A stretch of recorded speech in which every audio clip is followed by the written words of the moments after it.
Hello friends, welcome to steno aspirants.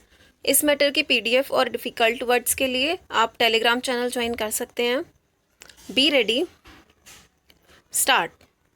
The petitioner has specifically stated on oath in paragraph 15 of the writ petition that he had no knowledge of the said FIR or pendency of any criminal case against him.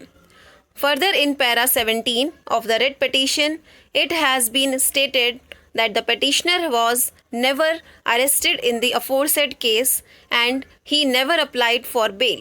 The learned counsel for the petitioner has even argued to the extent that the petitioner was never present in the trial and it was on the behest of other persons named in the FIR that the case was contested in the trial court.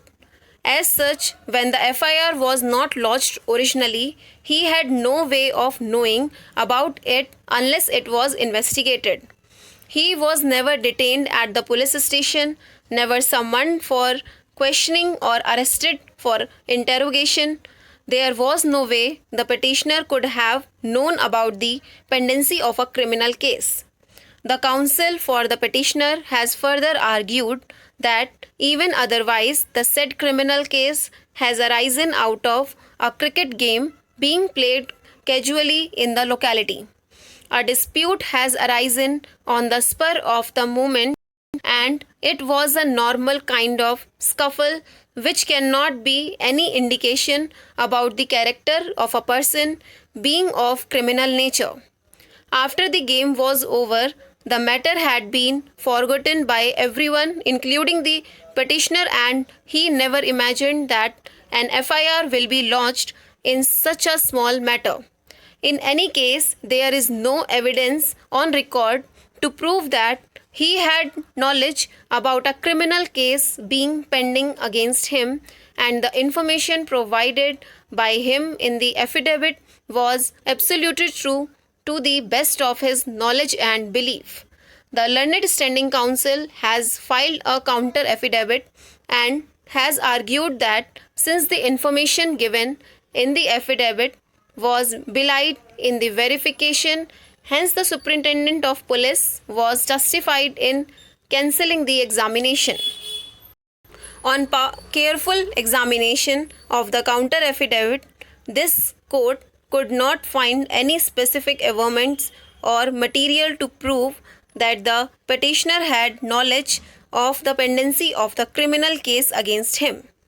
A rejoinder affidavit has also been filed reiterating the allegation and stating therein that there was no material before the superintendent of police, that the affidavit was deliberately filed in order to conceal some material fact or to mislead the authorities into getting extra marks for the purpose.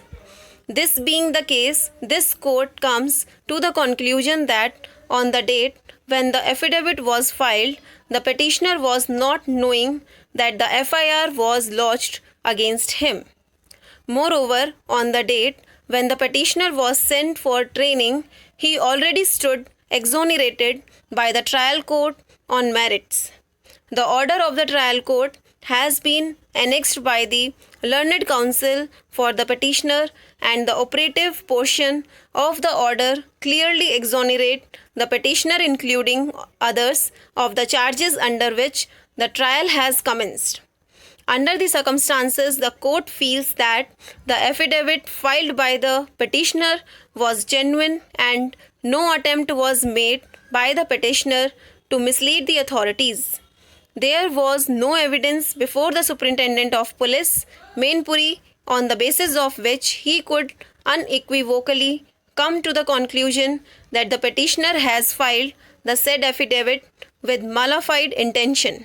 His belief that the petitioner's affidavit was filed deliberately is not based on any cogent material before him. Hence, the conclusion drawn by him is incorrect. Apart from this, the court does not have any material to come to the conclusion that the impugned order has been passed after application of mind. Stop.